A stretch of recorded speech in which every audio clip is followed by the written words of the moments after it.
Managing your emotions, what a huge topic.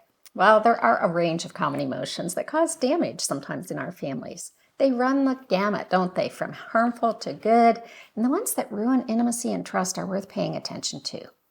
Here are three that I've had to work on with God's help: fear, anger, resentment. When it comes to anger, I have spent time in my bedroom after slamming the door, asking God to help me calm down and cool down, praying for wisdom to keep my mouth shut.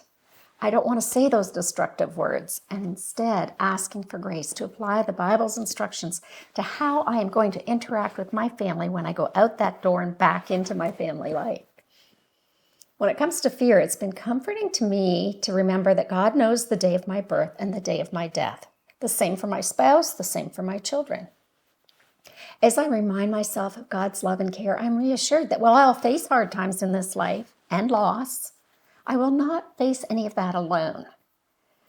It will come to me through God's great heart of love. I envision Jesus standing in front of me with his nail-pierced hands spread out. Whatever comes to me comes through him first and then to me. Am I free of all fear? No.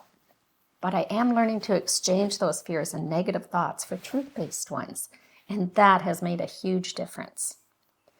When it comes to resentment, remember the old expression, don't make a mountain out of a molehill? The devil loves it when I let the emotion of resentment simmer, and unfortunately, resentment grows. It's like the time I got bit by a copperhead snake here in my backyard. It was my finger that got the bite, but that poison spread all over my body and quickly became a big deal. Over the years, I've had to dig deep to understand why I felt resentful, and there were always lots of whys. Sometimes pride. My way is best. I don't like how Lloyd is doing things. Sometimes jealousy. Lloyd could do a lot of things better than I could. And I let a competitive spirit sometimes dominate. Envy. That's a big one. I'd compare myself to others and feel disappointed when my financial position, my parenting skills, my friendships didn't measure up to somebody else's. It's the work of a lifetime, isn't it, to take our negative emotions to Jesus?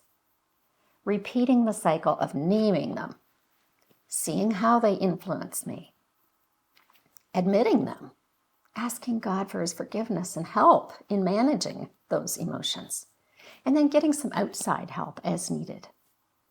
But man, moms, this is time and energy well spent, and something your children will learn as they see you doing this work. So be encouraged as you learn next steps. Slowly but surely, the Holy Spirit has helped me in these areas more than I could have ever imagined, and he'll do that for you as well.